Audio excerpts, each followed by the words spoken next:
This week, Texas Governor Greg Abbott signed what may be the single most hostile state law targeting undocumented immigrants yet. The law bans so-called sanctuary cities and threatens law enforcement officials with jail time if they fail to cooperate with federal immigration officials.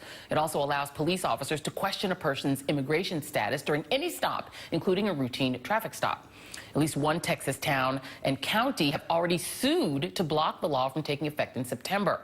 And the ACLu issued a travel advisory warning to visitors to Texas that they may be threatened unfairly by police. And joining me now is Astrid Dominguez, immigration rights policy strategist at the ACLu. So Astrid, this sounds very much sort of almost like an apartheid era law. Is what this law is saying that any person can be stopped for any reason and asked to essentially show their papers? Hi, that's right. What this law does, this authorizes law enforcement agencies and sheriffs to inquire about immigration status when persons legally detained. And that means that that if a police officer does a traffic stop and doesn't ask, let's say, and their partner tells on them and says, well, they didn't ask about this person's immigration status, what could happen to that police officer?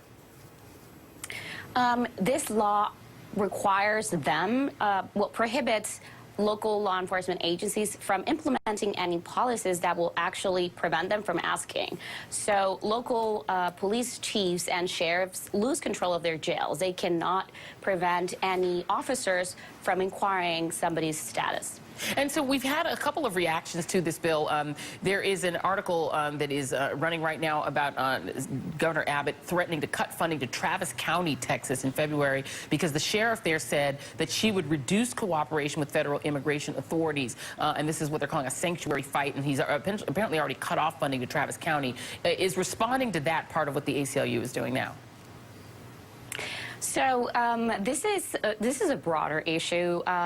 We know that Greg Abbott's Show Me Your Papers law now is trying to target those law enforcement agencies who put community policing first. So these are like Sheriff Hernandez is caring for her community and wants to have a trusting relationship with the immigrant community. And this bill punishes those agencies who are trying to do that.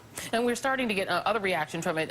Apparently, Texas police have told the state Senate, they told them in March, that they have reservations about the anti-sanctuary city bill, which is called SB4. Many police worry that the law will make their jobs more difficult, make them more liable for racial profiling. Can you sort of tease out a little bit more of those concerns? That's right. You know, police chiefs from San Antonio, Houston, Dallas, Fort Worth are all made clear that this law was going to hurt and harm the relationship they have with the communities. And it leads to racial profiling because you're singling out people who look foreign, people who, you know, Latino communities, and people of color. And the fact that they cannot say to your agents, you cannot ask about immigration status. So that creates distrust and that harms the relationship they already have. Just in Houston, crime rapes just went down. Reporting of crime rape went down by almost more than 40%. Right, and we know now that the Attorney General of Texas is now threatening to sue or filing lawsuits against local officials who are hostile toward this law. I presume the ACLu will be weighing in that as well? We will fight this law on the streets and in the courts. All right. Well, Astrid Dominguez, thank you very much. We really do appreciate your time. Thank you, Joy. Thank you. And up next, alarming numbers of African Americans are voting.